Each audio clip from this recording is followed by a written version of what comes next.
ಸ್ನೇಹಿತರೆ, ಮಕ್ಕಳನ್ನ ದೇವ್ರ ಸಮ ಅಂತೀವಿ. ಇನ್ಫ್ಯಾಕ್ಟ್ ಮಕ್ಕಳು ಹುಟ್ಟಿದ ಮೇಲೆ ಪೇರೆಂಟ್ಸಲ್ಲಿ ಪ್ರೀತಿ ಜಾಸ್ತಿ ಆಗುತ್ತೆ, ಹಾಗೆ ಅವ್ರ ಸಂಬಂಧ ಗಟ್ಟಿ ಕೂಡ ಆಗುತ್ತೆ.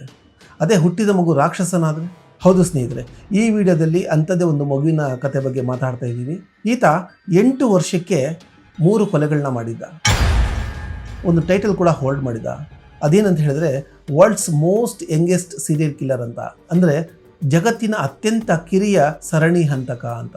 ಆತನ ಹೆಸರೇ ಅಮರ್ಜಿತ್ ಸಾಡಾ. ಈತ 3 ಕೊಲೆ ಮಾಡಿಯೂ ಕೂಡ ಇವತ್ತು ಸಮಾಜದಲ್ಲಿ ಫ್ರೀಯಾಗಿ ಓಡಾಡ್ತಿದ್ದಾನೆ. ನಿಮಗೆ ಆಶ್ಚರ್ಯ ಆಗ್ಬೋದು, ಅದು ವಿಡಿಯೋ ಕೊನೆಯಲ್ಲಿ ಗೊತ್ತಾಗುತ್ತೆ. ದಯವಿಟ್ಟು ವಿಡಿಯೋನ ಕೊನೆವರೆಗೂ ನೋಡಿ. ಅದು 2006ರ ಸಮಯ. ಬಿಹಾರ್ನ ಮುಸಹರಿ ಅಂತ ಒಂದು ಹಳ್ಳಿ. ಇದು ಬಡ ಹಳ್ಳಿ. ಅಲ್ಲಿದ್ದಂಥ ಜನರು ತುಂಬ ಕಷ್ಟಪಡ್ತಿದ್ರು. ಅಲ್ಲಿ ಯಾವುದೇ ಆದಂಥ ಒಂದು ಆಧುನಿಕ ಸೌಕರ್ಯಗಳಿರಲಿಲ್ಲ. 2 ಹೊತ್ತು ಊಟ ಮಾಡಿದ್ರೆ ಸಾಕು ಅನ್ನೋಷ್ಟು ಬಡತನ. ಈ ಬಡತನದಲ್ಲೂ ಅಲ್ಲೊಂದು ವಿಶೇಷತೆ ಇತ್ತು. ಏನಂತ ಹೇಳಿದರೆ, ಒಬ್ಬನಿಗೆ ಏನಾದರೂ ತೊಂದರೆ ಆದರೆ ಇನ್ನೊಬ್ಬ ಸಹಾಯ ಮಾಡ್ತಿದ್ದ. ಆ ಹಳ್ಳಿಯಲ್ಲಿ ತುಂಬ ಒಗ್ಗಟ್ಟಿತ್ತು. ಆ ಹಳ್ಳಿಯಲ್ಲಿ ಒಂದು ಸಾಡಾ ಪರಿವಾರ ಅಂತ ಇತ್ತು.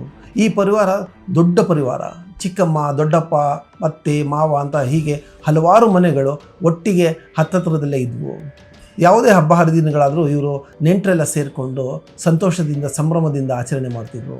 ಹಾಗೆ ಅವ್ರ ಮಕ್ಕಳು ಕೂಡ ಜೊತೆಯಾಗಿ ಆಟ ಆಡ್ತಾ ಬೆಳೀತಾ ಇದ್ರು. ಹೀಗಿರುವಾಗ ಒಂದು ದಿವಸ ಸಾಡಾ ಪರಿವಾರದ ಒಂದು 6 ವರ್ಷದ ಹೆಣ್ಣುಮಗು ಕಾಣೆಯಾಗ್ತಾಳೆ. ಮಗು ಕಾಣೆಯಾಗಿದ್ದಕ್ಕೆ ಸಾಡಾ ಪರಿವಾರದವರು ಹೆದರ್ಕೊಳ್ತಾರೆ. ಹಾಗೆ ಅಕ್ಕಪಕ್ಕದಲ್ಲೆಲ್ಲ ವಿಚಾರಿಸ್ತಾರೆ. ಯಾವಾಗ ಇವರು ಅಕ್ಕಪಕ್ಕದಲ್ಲೆಲ್ಲ ವಿಚಾರಿಸ್ತಾರೋ ಆಗ ಹಳ್ಳಿ ಜನರಿಗೆಲ್ಲ ಗೊತ್ತಾಗುತ್ತೆ. ಹಳ್ಳಿ ಜನರೆಲ್ಲ ಇವರಿಗೆ ಸಹಾಯ ಮಾಡ್ತಾರೆ. ಹಳ್ಳಿ ಜನರು ಚಿಕ್ಕ ಚಿಕ್ಕ ಗುಂಪುಗಳಾಗಿ ಮಾಡಿ ಬೇರೆ ಬೇರೆ ಕಡೆ ಎಲ್ಲ ಈ ಮಗುನ ಹುಡುಕ್ತಾರೆ. ಆ ದಿನ ಎಲ್ಲ ಮಗು ಸಿಗೋದಿಲ್ಲ. ಮರುದಿನ ಮತ್ತೆ ಹಳ್ಳಿಗರು ಆ ಮಗುನ ಹುಡುಕಕ್ಕಂತ ಬರ್ತಾರೆ.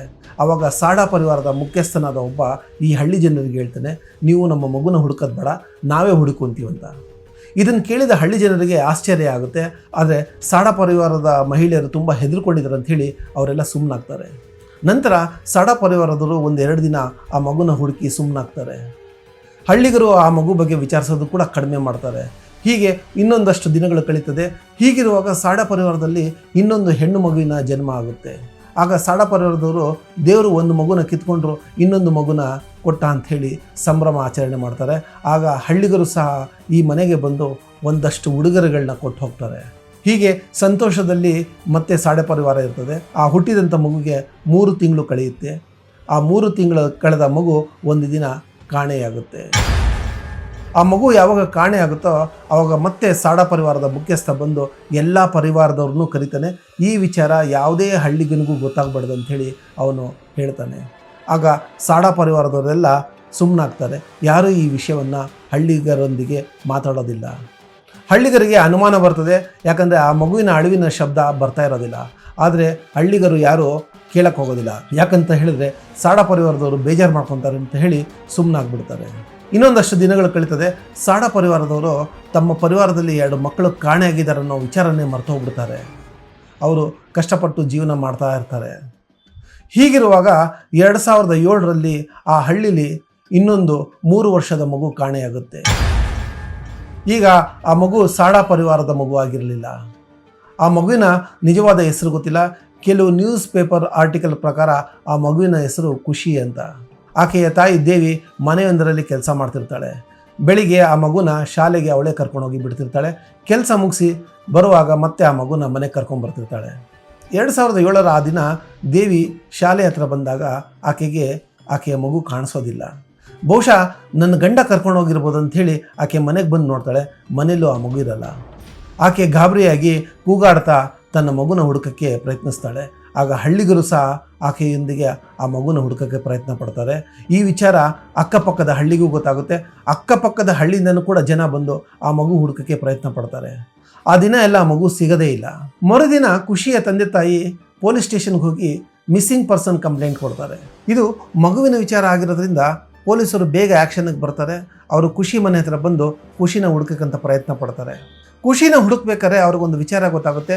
ಅದೇನಂತ ಹೇಳಿದ್ರೆ, ಈ ಹಳ್ಳಿಲಿ ಕಾಣೆಯಾಗಿರೋ ಮೊದಲ ಮಗು ಖುಷಿ ಅಲ್ಲ ಅಂತ. ಈ ಹಿಂದೆ ಕೂಡ 2 ಹೆಣ್ಣು ಮಕ್ಕಳು ಕಾಣೆಯಾಗಿದ್ದಾರೆ ಅಂತ ಗೊತ್ತಾಗುತ್ತೆ. ಆಗ ಪೊಲೀಸರು ಈ ಹಿಂದೆ ಕಾಣೆಯಾದಂಥ ಇಬ್ಬರು ಹೆಣ್ಣು ಮಕ್ಕಳಿಗೂ ಈಗ ಕಾಣೆಯಾಗಿರುವ ಖುಷಿಗೂ ಏನಾದರೂ ಸಂಬಂಧ ಇರ್ಬೋದು ಅಂತೇಳಿ ಸಾಡಾ ಪರಿವಾರದ ಹತ್ರ ಬಂದು ವಿಚಾರಣೆ ಮಾಡ್ತಾರೆ. ಪೊಲೀಸರು ಸಾಡಾ ಪರಿವಾರದ ಹತ್ರ ಬಂದಾಗ ಸಾಡಾ ಪರಿವಾರದವರು ಮೊದಲು ಗಾಬರಿ ಆಗ್ತಾರೆ, ನಂತರ ತಮಗೇನು ಗೊತ್ತಿಲ್ಲ ಅಂತ ಹೇಳ್ತಾರೆ. ಆಗ ಪೊಲೀಸರು ಕೇಳ್ತಾರೆ, ಈ ಹೆಣ್ಣು ಮಕ್ಕಳು ಕಾಣೆಯಾದಾಗ ಯಾಕೆ ನೀವು ಪೊಲೀಸ್ ಸ್ಟೇಷನಲ್ಲಿ ಕಂಪ್ಲೇಂಟ್ ಕೊಟ್ಟಿಲ್ಲ ಅಂತ ಕೇಳ್ತಾರೆ. ಆಗ ಸಾಡಾ ಪರಿವಾರದವರು ನಮ್ಮ ಪರಿವಾರದ ಮರ್ಯಾದೆ ಹೋಗುತ್ತಂತ ಹೇಳಿ ನಾವು ಕಂಪ್ಲೇಂಟ್ ಕೊಡೋಕ್ಕೆ ಹೋಗಿಲ್ಲ ಅಂತ ಹೇಳ್ತಾರೆ. ಕೆಲವು ಪ್ರಶ್ನೆಗಳನ್ನ ಕೇಳಿ ಅಲ್ಲಿಂದ ಹೊರಟಿದ್ದಂಥ ಪೊಲೀಸವ್ರನ್ನ ಬೇರೆ ಮನೆಯಿಂದ ಬಂದ ಸಾಡಾ ಪರಿವಾರದ ಒಂದು ಹೆಂಗಸು ಪೊಲೀಸರನ್ನ ನಿಲ್ಲಿಸ್ತಾಳೆ. ಆಕೆ ಹೇಳ್ತಾಳೆ, ಈ ಹಳ್ಳಿಲಿ ಖುಷಿನ ಯಾರಾದರೂ ಹುಡುಕ್ಬೋದಂದರೆ ಅದು ಈತನನ್ನು ಬಿಟ್ಟು ಬೇರೆ ಯಾರಿಂದನೂ ಸಾಧ್ಯ ಇಲ್ಲ ಅಂಥೇಳಿ ಒಂದು ಮಗುನ ಮುಂದೆ ಮಾಡ್ತಾಳೆ. ಆತನೇ ಅಮರ್ಜಿತ್ ಸಾಡಾ. ಆತ ಮೊದಲು ಪೊಲೀಸರನ್ನು ಗುರಾಯಿಸ್ಕೊಂಡು ನೋಡ್ತಾ ಇರ್ತಾನೆ. ಪೊಲೀಸರು ಖುಷಿ ಎಲ್ಲಿ ಅಂತ ಪ್ರಶ್ನೆ ಕೇಳ್ತಾರೆ. ಆತ ಖುಷಿ ಅನ್ನೋ ಒಂದು ಪದ ಕೇಳ್ತಿದ್ದಂಗೆ ನಗಾಡಕ್ಕೆ ಶುರು ಮಾಡ್ತಾನೆ. ಏನೇ ಕೇಳಿದ್ರು ಆತ ನಗಾಡ್ತಾ ನಿಂತಿರ್ತಾನೆ. ಪೊಲೀಸರು ಈತನಿಂದ ಏನು ಪ್ರಯೋಜನ ಇಲ್ಲ, ಅಟ್ಲೀಸ್ಟ್ ನಾವು ಸ್ಕೂಲ್ ಹತ್ರ ಹೋದರೆ ಏನಾದರೂ ಕ್ಲೂ ಆದರೂ ಸಿಗ್ಬೋದು ಅಂತ ಹೇಳಿ ಅಲ್ಲಿಂದ ಹೊರಡುವಾಗ ಮೊದಲ ಬಾರಿಗೆ ಅಮರ್ಜಿತ್ ಮಾತಾಡ್ತಾನೆ. ಆತ ಹೇಳ್ತಾನೆ, ನನಗೆ ಬಿಸ್ಕೆಟ್ ಪ್ಯಾಕೆಟ್ ಕೊಡಿಸೋದಾದರೆ ನಿಮಗೆ ಖುಷಿ ಎಲ್ಲಿದ್ದಾಳಂತ ನಾನು ಕರ್ಕೊಂಡೋಗಿ ತೋರಿಸ್ತೀನಿ ಅಂತಾನೆ. ಪೊಲೀಸರು ಈತ ಬಿಸ್ಕೆಟ್ ಆಸೆಗೆ ಏನೇನೋ ಹೇಳ್ತೀರಂತ ಅಂದ್ಕೊಳ್ತಾರೆ. ಆದರೂ ಸಹ ಆತನಿಗೆ ಬಿಸ್ಕೆಟ್ ಪ್ಯಾಕೆಟ್ ಕೊಡಿಸ್ತಾರೆ. ಆತ ಬಿಸ್ಕೆಟನ್ನು ತಿಂದು ಮುಗಿಸಿ ಪೊಲೀಸರನ್ನ ಕರ್ಕೊಂಡು ಹಳ್ಳಿಯ ಪಕ್ಕದಲ್ಲಿದ್ದ ಕಾಡಿನಂಥ ಒಂದು ಪ್ರದೇಶಕ್ಕೆ ಕರ್ಕೊಂಡು ಹೋಗ್ತಾನೆ. ಅಲ್ಲಿ ಮರಗಳು ಹಾಗೂ ಹುಲ್ಲು ಬೆಳೆದಿರ್ತದೆ. ಆತ ಒಂದೆಡೆ ಕೈ ಮಾಡಿ ಖುಷಿ ಅಲ್ಲಿದ್ದಾಳೆ ಅಂತ ಹೇಳ್ತಾನೆ. ಪೊಲೀಸನೊಬ್ಬ ಅಲ್ಲಿ ಹೋಗಿ ನೋಡ್ತಾನೆ. ಆತ ಅಲ್ಲಿ ನೋಡಿದಾಗ ಅಲ್ಲಿ ಬೇರೆ ಕಡೆಯಿಂದ ಹುಲ್ಲನ್ನು ಕಿತ್ತು ತೊಗೊಂಬಂದು ಅಲ್ಲಿ ನೆಟ್ಟಿರೋ ಹಾಗಿರ್ತದೆ. ಆತ ಆ ಹುಲ್ಲನ್ನು ಕಿತ್ತು ನೋಡ್ತಾನೆ. ಅಲ್ಲಿ ಖುಷಿನ ದೇಹ ಪತ್ತೆ ಆಗುತ್ತೆ. ಆಕೆಯ ದೇಹ ರಕ್ತದಿಂದ ತೊಯ್ದು ಆ ರಕ್ತ ಒಣಗಿರ್ತದೆ. ಪೊಲೀಸರು ಗಾಬರಿ ಆಗ್ತಾರೆ. ಅಮರ್ಜಿತ್ಗೆ ಕೇಳ್ತಾರೆ, ಯಾರು ಖುಷಿನ ಕೊಂದಿದ್ದು ಅಂತ. ಅಮರ್ಜಿತ್ ಸುಮ್ಮನೆ ನಿಂತಿರ್ತಾನೆ. ಆಗ ಅಮರ್ಜಿತ್ನ ಪೊಲೀಸ್ ಸ್ಟೇಷನ್ಗೆ ಕರ್ಕೊಂಡು ಹೋಗ್ತಾರೆ. ಕರ್ಕೊಂಡೋಗಿ ಅಲ್ಲಿ ಅವನಿಗೆ ಪ್ರಶ್ನೆಗಳನ್ನ ಮಾಡ್ತಾರೆ. ಎಷ್ಟೇ ಹೆದರಿಸಿ ಬೆದರಿಸಿ ಪ್ರಶ್ನೆ ಮಾಡಿದ್ರು ಆತ ಸುಮ್ಮನೆ ನಗ್ತಾ ಕೂತ್ಕೊಂಡಿರ್ತಾನೆ. ಒಂದು ಸಮಯದಲ್ಲಿ ಪೊಲೀಸರಿಗೆ ಬೇಸರ ಆಗಿ ಸುಮ್ಮನಾಗ್ತಾರೆ. ನಂತರದಲ್ಲಿ ಅಮರ್ಜಿತ್ ಮತ್ತೆ ಮಾತಾಡ್ತಾನೆ. ಆತ ಮತ್ತೆ ಕೇಳೋದು, ನನಗೆ ಬಿಸ್ಕೆಟ್ ಪ್ಯಾಕೆಟ್ ಕೊಡಿಸೋದಾದರೆ ನಿಮಗೆಲ್ಲ ಹೇಳ್ತೀನಿ ಅಂತಾನೆ. ಆಗ ಪೊಲೀಸರು ಮತ್ತೆ ಇನ್ನೊಂದು ಬಿಸ್ಕೆಟ್ ಪ್ಯಾಕೆಟ್ ತಂದು ಆತನಿಗೆ ಕೊಡ್ತಾರೆ. ಆತ ಬಿಸ್ಕೆಟ್ ಪ್ಯಾಕೆಟ್ ತಿಂದು ಮುಗಿಸಿದ ನಂತರ ಹೇಳ್ತಾನೆ, ನಾನೇ ಖುಷಿನ ಹೊಡೆದಿದ್ದು. ಇನ್ಫ್ಯಾಕ್ಟ್ ಅವನ ಮಾತುಗಳಲ್ಲಿ ಹೇಳಬೇಕಂದ್ರೆ ಖುಷಿನ ನಾನೇ ಅಲ್ಲಿ ಮಲಗಿಸಿದ್ದು ಅಂತ ಹೇಳ್ತಾನೆ. ಆತ ತಾನು ಮಾಡಿದಂಥ ಕೃತ್ಯವನ್ನು ವಿವರಿಸ್ತಾನೆ. ಮೊದಲು ಶಾಲೆಯ ಆವರಣದಲ್ಲಿದ್ದ ಖುಷಿನ ಈ ಕಾಡಿನಂಥ ಒಂದು ಪ್ರದೇಶಕ್ಕೆ ಕರ್ಕೊಂಬರ್ತಾನೆ. ಅಲ್ಲಿ ಕರ್ಕೊಂಬಂದು ಆಕೆಯ ಕುತ್ತಿಗೆನ ಇಸಕ್ತಾನೆ. ಆಕೆ ಆಮ್ಲಜನಕದ ಕೊರತೆಯಾಗಿ ಪ್ರಜ್ಞೆ ಕಳ್ಕೊತಾಳೆ. ಅಷ್ಟಕ್ಕೆ ಆತ ತೃಪ್ತಿ ಆಗಲ್ಲ. ಅಲ್ಲಿ ಬಿದ್ದಂಥ ಒಂದು ಇಟಿಕೆನ ತಗೊಂಡು ಅವಳ ಮೇಲೆ ಹೊಡಿತಾನೆ. ಆ ಹೊಡೆತಕ್ಕೆ ಅವಳು ಮತ್ತೆ ಪ್ರಜ್ಞೆ ಬಂದು ಕಿರ್ಚಾಡೋಕ್ಕೆ ಸ್ಟಾರ್ಟ್ ಮಾಡ್ತಾಳೆ. ಆದರೆ ಅಮರ್ಜಿತ್ ನಗ್ತಾ ಅವಳ ಮೇಲೆ ಹಲ್ಲೆ ಮಾಡ್ತಾನೆ ಹೋಗ್ತಾನೆ. ಅವಳು ಸಾಯೋವರೆಗೂ ಆಕೆನ ಹೊಡಿತಾನೆ.